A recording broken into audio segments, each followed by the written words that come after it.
there's so much fear of one's own gender role violations, that fear of that proximity between queerness and how we express our gender, that you see a lot of unsafety within our communities as well. It's a challenge. A critical component to mind control. Being made over to be clones of the person who's at the top of the pyramid. Interested in this subject because of my own cult involvement. I was recruited in 1974 into a front group of the Moonies. Hello, I'm Dr. Stephen Hassan with another episode of my podcast, Cult Conversations, the Influence Continuum, with me, Dr. Steve Hassan. And I have a scholar and colleague and new friend with me. Matthew Skinta is an associate professor of psychology and affiliated faculty of women and gender studies at Roosevelt University, which is located in Chicago.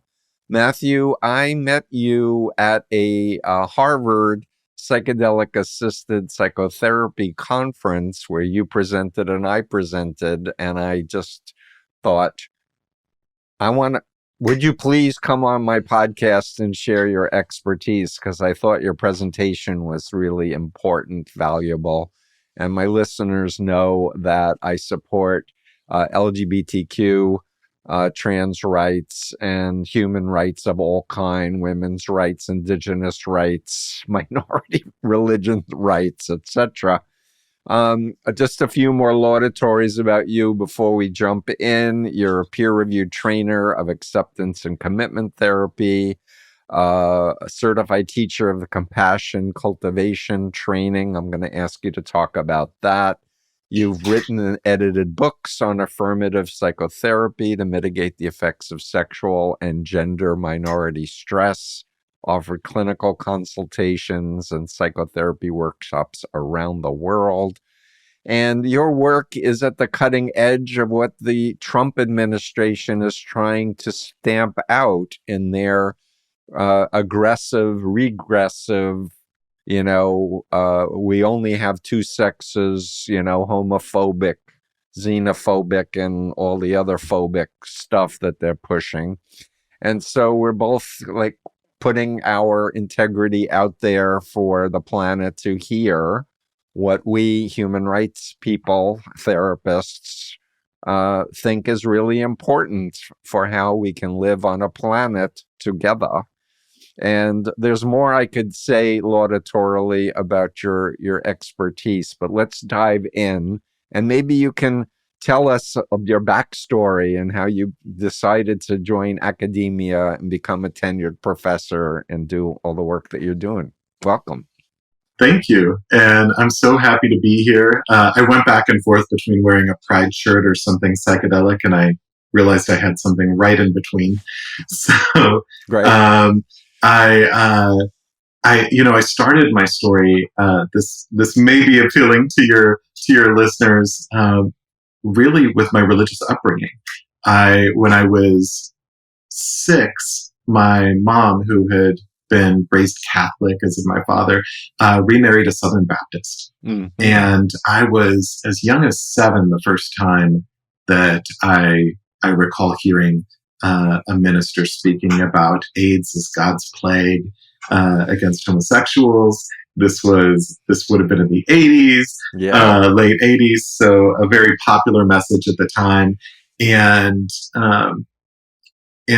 fortunately, I really credit some of the hope that I had growing up in these contexts and the idea that things could be different with also being raised in a military family.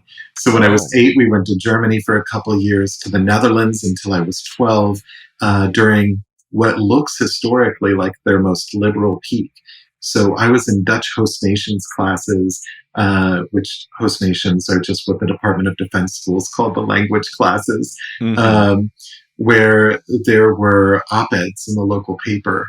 This would have been in Cavorden, where I recall vividly this article where the columnist was saying that he saw 2 women holding hands going through a town square. This would have been 91 maybe. Mm-hmm. And he said he noticed people staring at them. Mm. And the rest of the op-ed was railing against the idea that this was acceptable to stare at people because they were different, Mm. that this was not a Dutch value, that these were two people in a relationship going about their life and should be free to live as they were. Yeah. So I was being exposed to this influence living in the Netherlands, and then we relocated to the outskirts of Wichita, Kansas, Oof. right after the Summer of Mercy, which was a large. This was the era of the start of Promise Keepers. This was really in the heyday of evangelicism, where a number of murders of doctors who provided abortion were traced specifically to the Summer of Mercy as this anti-abortion rallying point in evangelical history. So I went from the Netherlands, where it's not okay to stare at queer couples, to Kansas, where maybe you should die if you weren't following a certain evangelical worldview. Yeah. And I really, throughout my adult life, credit that transition as giving me a foundation to, while I had my own struggles with the evangelicism I was raised in, to know that there were other ways to see the world and other ways to be in the world. Mm-hmm. So can I ask, how old were you when you came out?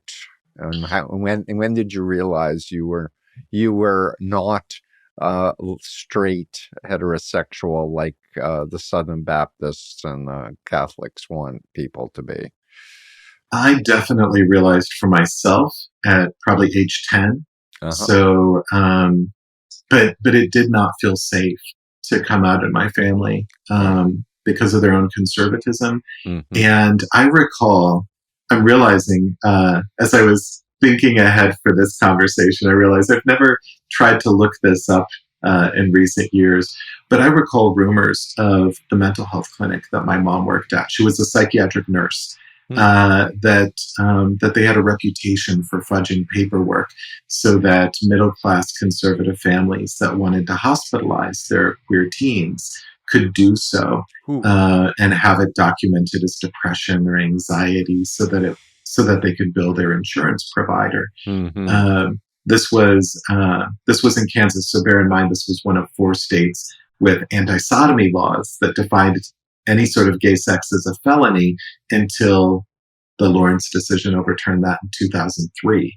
So it's just a historical minute ago that started to change. So I waited until I had moved off to college because I did worry that with the way my mom would kind of move in and out of seeming to really strive to conform to certain visions of faith, that I might be involuntarily hospitalized if I were to come out before then. Yeah, and I remember in your presentation you talked about conversion therapy, and my listeners who've been following me for a while know I've interviewed people about their own experiences, books and chapters that have been written on this topic, but please teach us. You're a professor, so.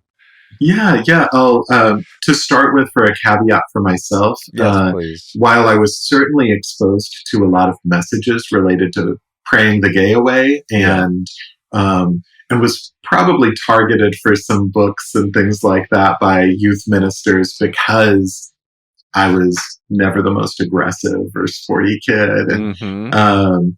But it is, I think that speaks to the difficulty we're having right now with the legal challenges around conversion therapy. It is a spectrum. It's a spectrum from religious practices of ministers running groups encouraging remaining heterosexual or cisgender identified, all the way to was it Love in Action, which was the group that was shut down a few years back? Yeah, and Exodus and, the boot camp cults that are going to, force you to become straight for the Lord, as if it's possible. Yeah, and so I was never exposed to that rougher end. Fortunately, last month, there were a number of legal challenges that the Supreme Court chose not to listen to against conversion therapy programs. But we'll see how this gets chipped away at with some of their recent decisions. There's a way in which the organizations promoting conversion therapy are getting more savvy. So there's a movement around what's labeled gender exploratory therapy that began in the Nordic countries that sounds great, like exploring your gender. Anyone questioning their gender might benefit from exploration, right? Flo Ashley, who I believe is now at McGill University, has documented beautifully the ways that the writings in gender exploratory therapy are actually promoting an a priori assumption. If this person is questioning their gender, they must have been exposed to trauma. And so the exploration is not about what gender means or how it's felt or embodied. The exploration is about this fishing expedition of how or when were you molested or mistreated that led to this. That's certainly, I mentioned the Southern Baptist stepfather. I don't know. My mom started dating him when I was 6. I don't recall how early it was, and I may have been 6 when I first started hearing messages that, Matthew must have been molested to be how he is. And so that insidious kind of pathologization of not conforming in a certain way is still the message. It's always been the message. Yeah, and that hasn't changed. And there's another bogus belief that's out there that you can be recruited to become gay by a gay person, that they're predators that are out for your straight kids to seduce them and turn them to Satan, blah, blah, blah.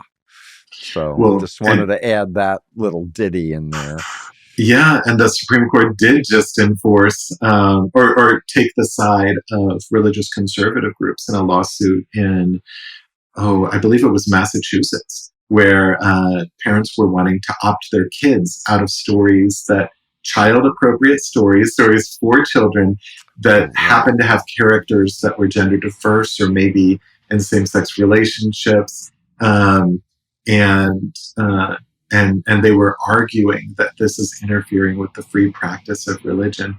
I think whenever we start to go down this slippery path of defining religions as inherently hostile to queer and trans people, we back ourselves into these legal corners that make things worse than better. Yeah, and I've listened to some scholars who've studied Torah and scripture, and they just refute the current interpretations, because it's not in there, and just misunderstandings of actual words. I've heard liberal or progressive theologians say that when the government is defining a religion as anti-LGBT, that is the true infringement of religion. That is what is saying, a religion fits this package and anything outside of it is illegitimate, which undermines the free practice of faith all the same. Yeah, and I have to just add, if you don't mind, when I'm helping people in these authoritarian religious cults, whether they're Jewish, Christian, Muslim, whatever, the Abrahamic faiths, I would like to quote or cite the Garden of Eden story, however people want to interpret it, and say, first, if you believe in an almighty God beyond space and time, all-knowing, couldn't God brainwash Adam and Eve to be obedient? and because that wasn't done, doesn't that say something about the divine wanting us to follow out of faith and not coercion, and how any group that wants to coerce people into a black and white, all or nothing, good versus evil model of reality is antithetical to the robustness of creation with all of its creatures? Some of them are hermaphroditic and gay. And, I went on a wild dolphin expedition in the 90s, and they love to mess with each other, male to male and female to female, and they're just having a great time. Yeah, I'm always struck by the willingness that individuals who profess a faith in an almighty creator have to believe that somehow some parts of creation are also outside of that, mm-hmm. or exceed what the creator's vision was. Yeah.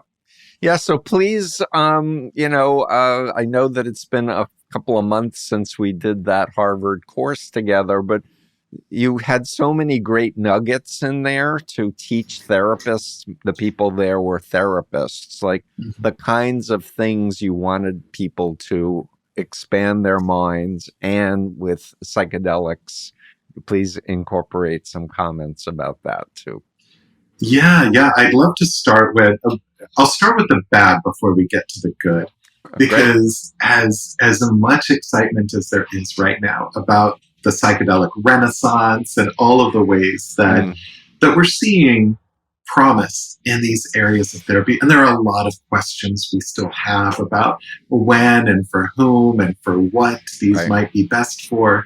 But with all of that being said, there is a dark history of psychedelics in the 60s and the initial waves of research being used for conversion therapy. There are really terrible case studies of just giving massive quantities of LSD to adolescents combined with psychoanalysis to explore themes of vagina dentata and things like that were believed to be symbolic drivers of homosexuality. This was in the United States. The specific case I was thinking of there was in France, but you could find examples anywhere. Richard Alpert, before the name change to Ram Dass, had published a paper that involved a lot of nudity, a lot of taking acid and looking at yourself and reflecting on your gender, and then bringing in a volunteer of the other sex to attempt to engage in sex with one another. There was a lot of this idea that somehow there's a natural substrate of heterosexuality, a natural flow in that direction that would be unlocked by these chemicals or these plant medicines in a way that really corresponds to any movement of conversion therapy. It doesn't matter if it's religiously based in saying our creator created you heterosexual, or if it's, you see echoes of this in psychoanalysis or in behavior therapies that are beginning with the idea that you had a natural flow in a direction of heterosexuality, and that was blocked in some way through your environment, through adverse events. And so this same effect took place in the psychedelic world. You can still find in Stanislav Grof's LSD Psychotherapy, which is a classic volume that's still republished in new editions by MAPS, which MAPS does a lot of great things. I spent last week at Psychedelic Science, which is their annual big conference that's hosted in Denver, or biannual. But they last published a new edition, not a reprinting, but a new edition of LSD Psychotherapy in 2008. Something like 35 years after the American Psychiatric Association had voted to remove homosexuality from the DSM, and it still labels particular phenomena and psychosocial and psychosexual stages of development that might correspond to male and female homosexuality. Groff's vision sort of articulates them as having different courses and being treatable in different parts of the LSD experience. That's been retained in every re-edition. And so there's a way where psychedelic-assisted psychotherapy and its suite of elders have not really come to terms in the same way that we've seen traditional schools of psychotherapy do. Yeah, that's interesting. Yeah, there are critics of MAPS, Mhm. and Erica Siegel, Jules Evans have verbalized concerns about how they operate. Still, there seems to be an openness to decriminalizing and even legalizing for medical purposes things. I hear really good things for trauma victims, especially vets, with substances, some of which are not psychedelic, but they're Mhm. lumped in. The MDMA is not psychedelic, and ketamine is not. And we heard discussions at the conference we were at about both of those substances. But yeah, please, more of the history that you'd like to share, please. Well, I think one of the things that's most telling is not just the history of queer and trans experiences with psychedelics, but the lack thereof.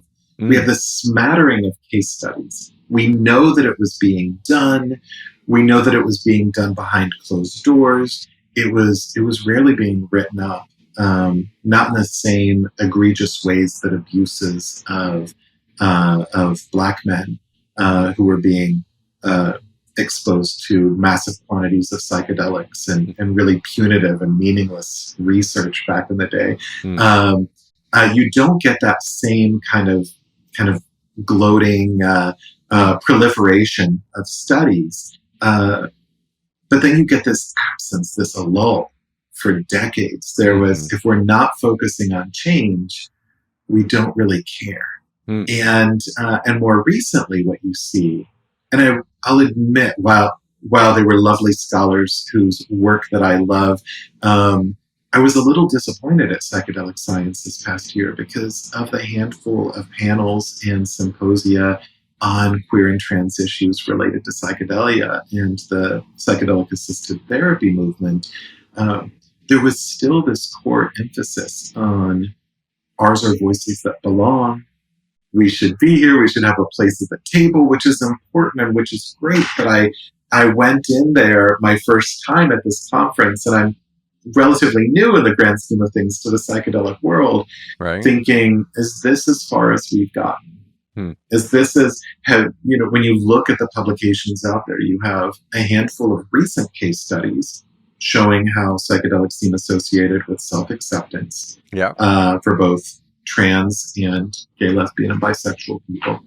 You have you have a couple community studies, some that have combed through Reddit, for example, or other online forums to look Mm, at themes that mm, arise. mm-hmm, So small attempts to understand naturalistic use.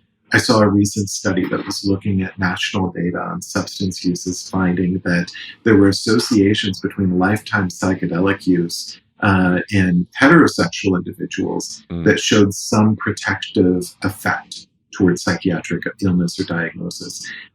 You don't see that same effect in this large national data when you're looking at LGBT people. mm-hmm, Uh, and we don't know why that is. We mm-hmm, don't, I mean, there are cultural differences in how and when and why different substances are used in queer spaces. Um, but there are a lot of differences in safety that have been under researched because if you if you struggle with relationships because you were kicked out as a child because you had hammered into you the idea that God doesn't love you because you've experienced discrimination in the workplace, but it doesn't meet criteria for trauma, mm, and you're getting by okay, and you don't meet criteria for anxiety or social phobia or depression, there isn't a study for you. mm-hmm, mm-hmm, And we know from the data that queer and trans people come to psychotherapy at much higher rates in the absence of a diagnosis than mm-hmm, heterosexual people do.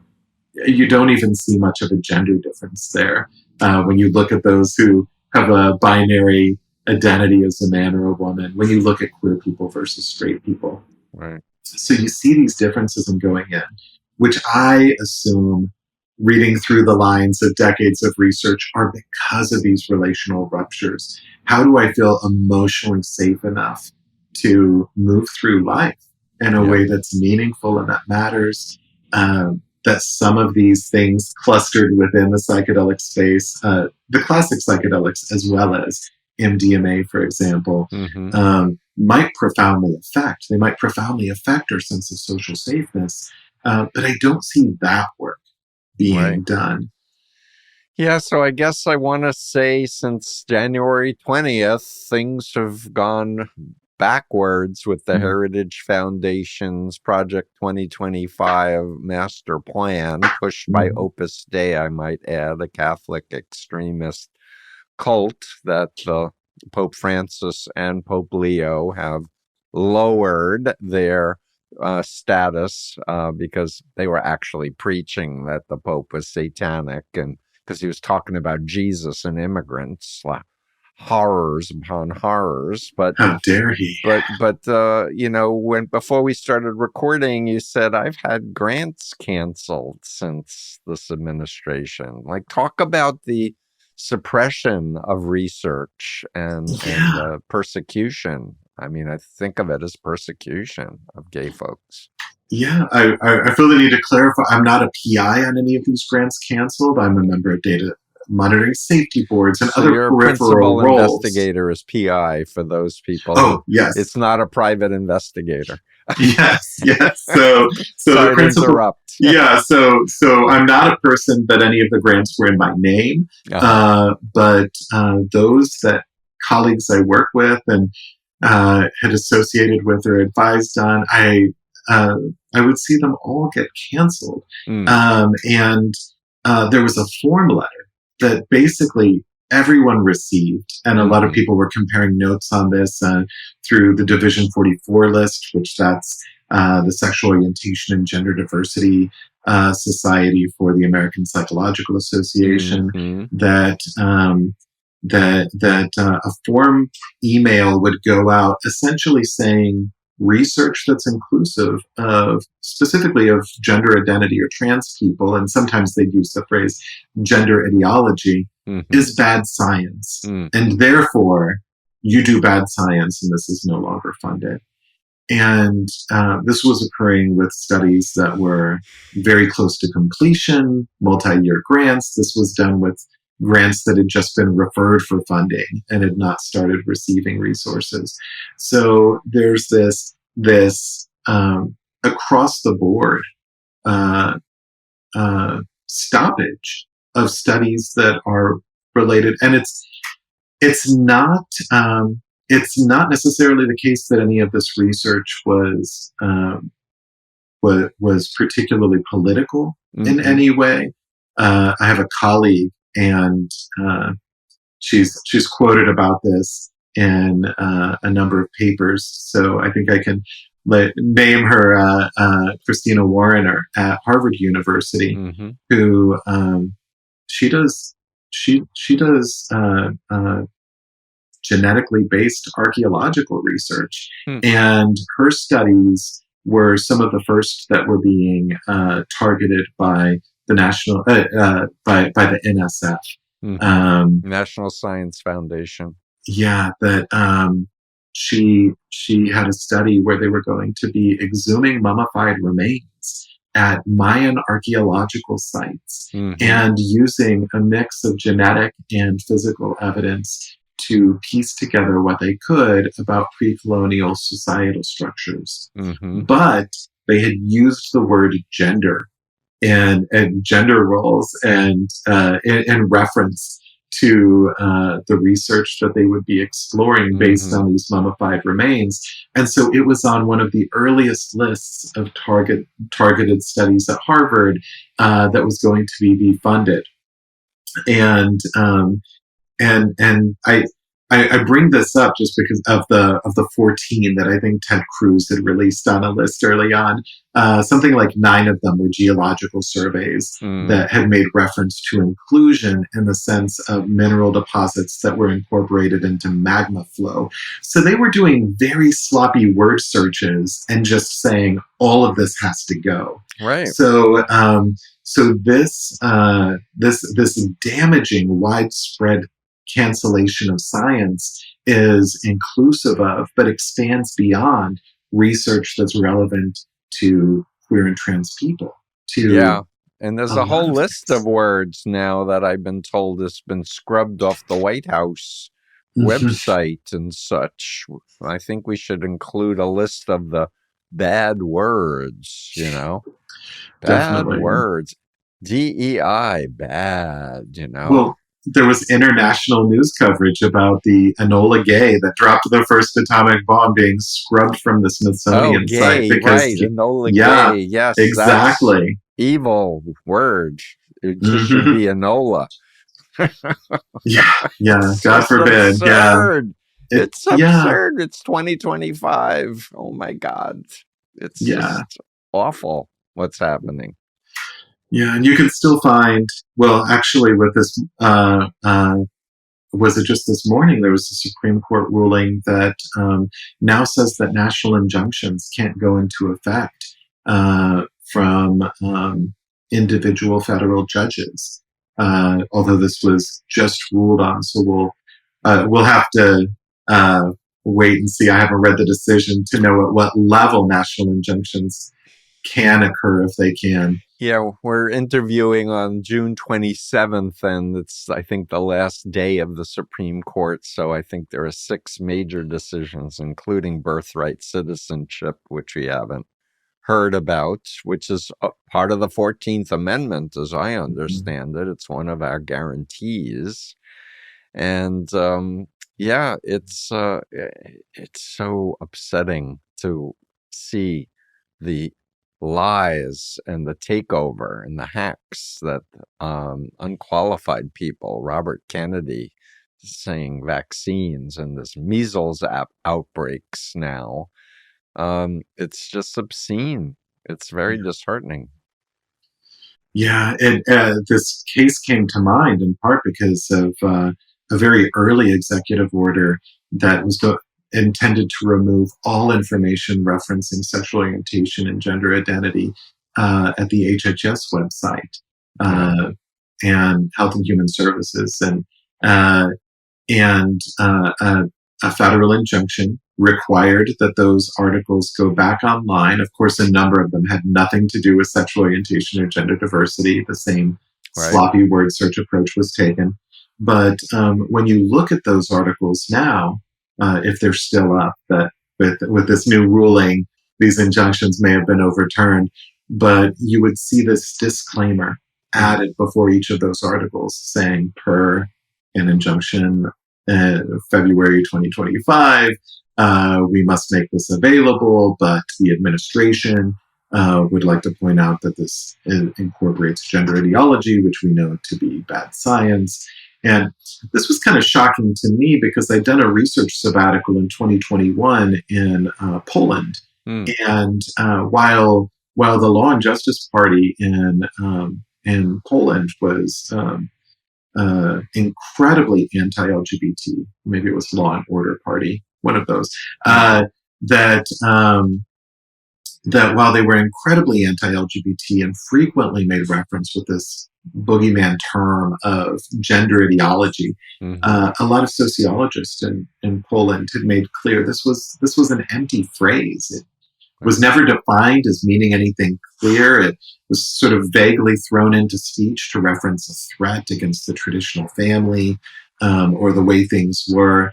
And it had been used across Latin America and Eastern and Central Europe, used by the Catholic Church in those regions. Right. But we had not had politicians at the federal level talking about gender ideology as the threat until this Trump administration came into power.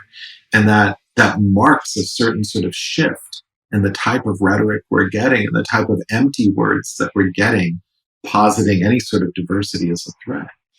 Yeah. So I'm going to ask you to tell us more positive things and things that you feel are important to research and to get funding for, and how I'm hoping there'll be private foundations stepping up to fund research because it supports basic human rights.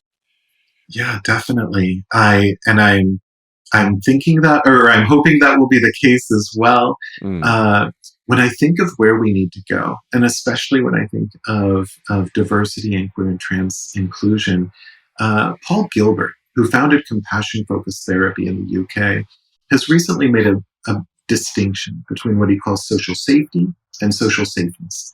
With safety being that idea of, I have entered this space or this room or this crowd, will I be physically attacked? Will I experience the threat of death? But in a lot of our modern societies, safety is easier to come by. Mm-hmm. Not always, but generally. Mm-hmm. Where we really see the attacks and the chipping away of mental health and well-being and thriving is in an absence of social safeness. And so safeness, he would define as those relationships where we could be vulnerable, we could be authentic, and we would still be accepted for who we are, for how we're showing up, that we're not threatening the sort of social ostracization, which might not point toward literal death, but is a sort of emotional death. We've known for a long time that our bodies, that our minds respond to social exclusion in powerful ways. And I think that there's promise in two different areas here. So one is if we somehow entered an era of non-judgment and inclusion tomorrow, a lot of us from growing up in this world would still be bearing the wounds that, would still carry that emotional guardedness that comes from being raised in socially unsafe places. Right. And so if we want to allow those tastes of social safeness back, there are a lot of roads that can take us there. Now some of them might look like psychedelic-assisted psychotherapy. Like MDMA is just sweeping aside all of our inner barriers and imposing this sort of neurochemical space of social safeness that, provided we're working with savvy and skilled providers, we could take advantage of. I add that caveat, and there are case studies out there that if you then have a therapist engaging in microaggressions, this could be incredibly harmful. So we need to have clinicians in a mind space to provide that safeness when a person's ready for it. But that's not our only road there. You mentioned at the beginning, I'm a certified teacher in compassion cultivation training, which this was developed at the Center for Compassion and Altruism Research and Education at Stanford a few years back, while a number of universities were developing these 8 to 10 week compassion-focused programs. Compassion sounds like a really touchy-feely term, but when we look at the research, what we're really talking about when we talk about compassion is that mix of empathy, but combined with some mindfulness, being grounded in the present moment. Can I be here with these feelings of suffering or pain and be willing? There's a motivational element, to be willing to be with it and with my desire to change something about that. And when we express that self-compassion to ourselves, Kristen Neff emphasizes that that not just do we have to be in that present moment again, but there's a common humanity piece, that we recognize that we're not alone in that suffering. This is what's being attacked by the administration when they're trying to come up with various rules where like don't say gay laws in Florida, where you might block images like they've done in some countries of Pride, or the Pride March and celebration will be going on today in Budapest, despite Orban's widely publicized ban of it.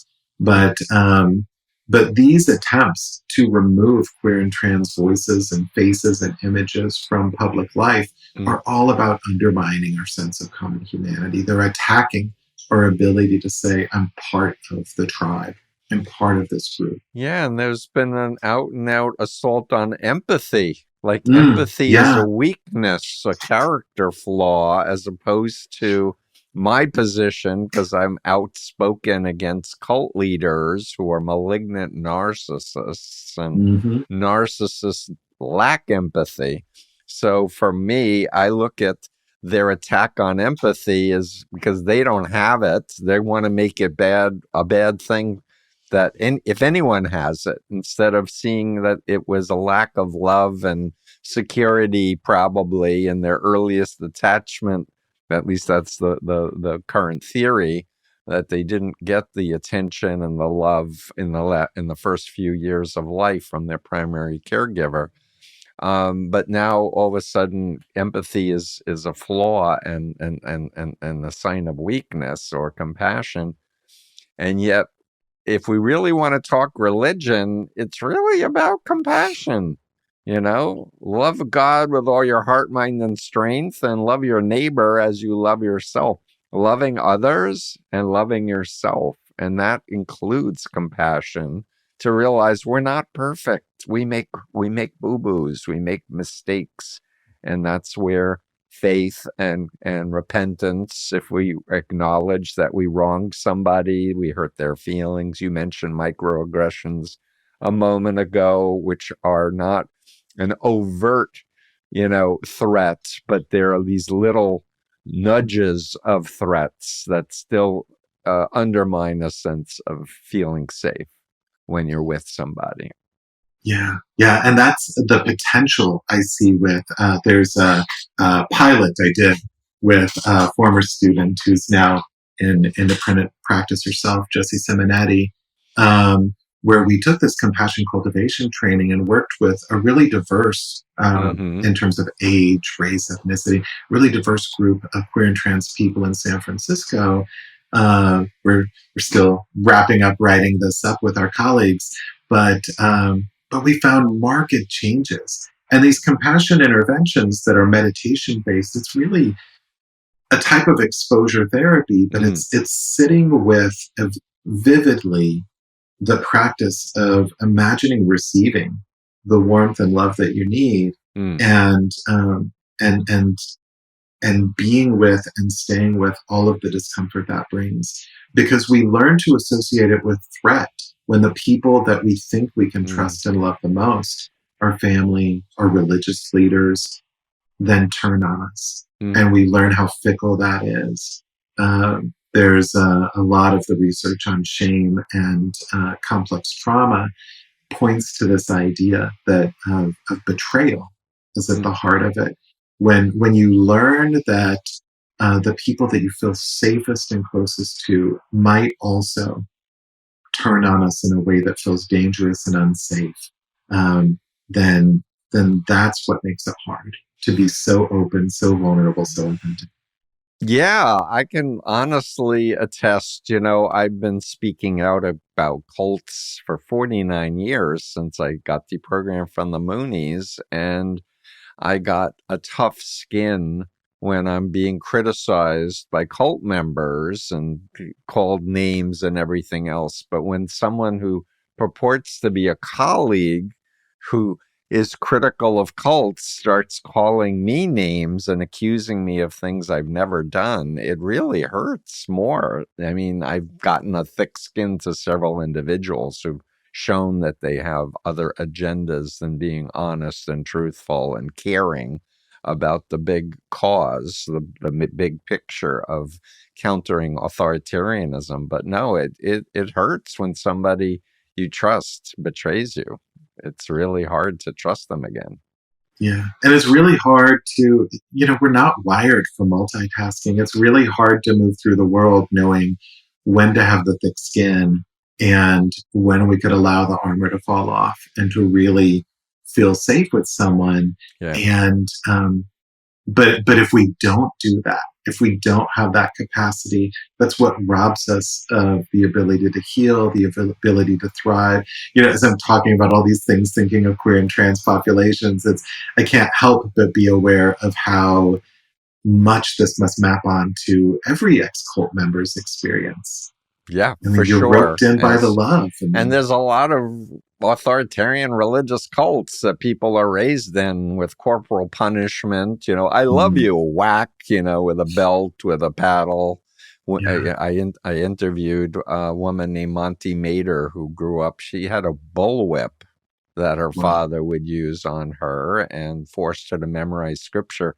And now she's deconstructed it all. She's brilliant. And she's got like 1.1 million Instagram followers who just love how she can quote scriptures back at these Christian nationalists and dominionists and like just quote Jesus, like, hello, you say you love the Bible, let's talk the Bible. You're just like off on a political thing that isn't related to scripture. And anyway, she's awesome. I really like her a lot. Could you share a little bit more? I know that, we don't have a lot of time, but just a little bit more about this meditation compassion practice, because a lot of my listeners have heard me talk about the value of meditation. And also, when you're in a mind control cult, you're dissociated from being in your body. You're being told, don't listen to your body, don't listen to your gut, etc. And I'm trying to encourage people we're embodied minds people, like get in your body. Could you share a little bit more? Yeah, that's and that cuts to such an important point between this is one of the things I love as a parallel between contemplative practices and psychedelics, which for anyone turned off by the idea of psychedelics and their history with attempts at mind control, there's not a state you can feel with them that you can't get to through a meditation practice. And both of them share an element of embodiment, of sinking into this body, this physical form, feeling what we're feeling in the core of our body, you listening to those signals. This is a skill. Skinner, I'm very behavioral in my therapy approach. Okay. Skinner called this tacting, that once you attach a label to something that can't be seen, and it enters that social space where people are punishing or reinforcing it, if it's always punished, we're not going to be very good at it. So there are a lot of ways that when you're being trained to ignore what your body's telling you, what your gut is telling you, you get bad at it. And meditation practices help us get better at it. They encourage us to label, okay, this tension in my belly, this heaviness in my heart, what is that? What does it arise along with? What are the memories that come up when I'm feeling this in my body? Are there other sources of tension? And can I ease into that space? Can I relax enough into it that I can really see what it is? I would add, and I'm, a therapist, but I would add sometimes just inviting it to talk to you. Like if your intuition had a voice, what would it be saying to you right now? It's like, get out of that relationship. It's toxic, or quit that job. Your boss is a total narcissist, whatever. To invite your unconscious to communicate in a language that isn't just a felt sense and such. And you mentioned Stan Grof earlier, and Grof developed a whole breathing approach, right? That can, and I've been understanding that, breathing is the intersection between our sympathetic and parasympathetic nervous systems. We can do it automatically and we can do it intentionally. And when we do longer exhales, it's going to calm us down. And if we breathe quickly, we can have a panic attack really easily. And that's actually an important caveat for breath work, that while for some people these can induce psychedelic-like states, the holotropic breath work that Grof's developed, I have met other people where it just starts to feel too panicky and it's hard to be with. And that could be true of all of these, that just following the breath and starting to notice how the body shifts can bring up a lot. I think that's part of why so many people in this modern era in North America are first exposed and learn these approaches with their therapist, because there's something about the co-regulation, about having someone that feels safe, so that when you start to feel that, you can be with that. So very important point. It's therapeutic alliance. And we now know from neuroscience we can entrain to another person's state of mind. And if you're with someone who feels very grounded and wise and present in the here and now, you start feeling that way. And I need to report that since the pandemic, where more people are doing Zoom sessions, and I'm guilty of this as well, it's just not the same as sitting in the same room, breathing the same air, not looking at pixels, but looking at each other's eyes and just feeling their presence. It's just a very, very different experience. It's not as good as being in real life, in other words.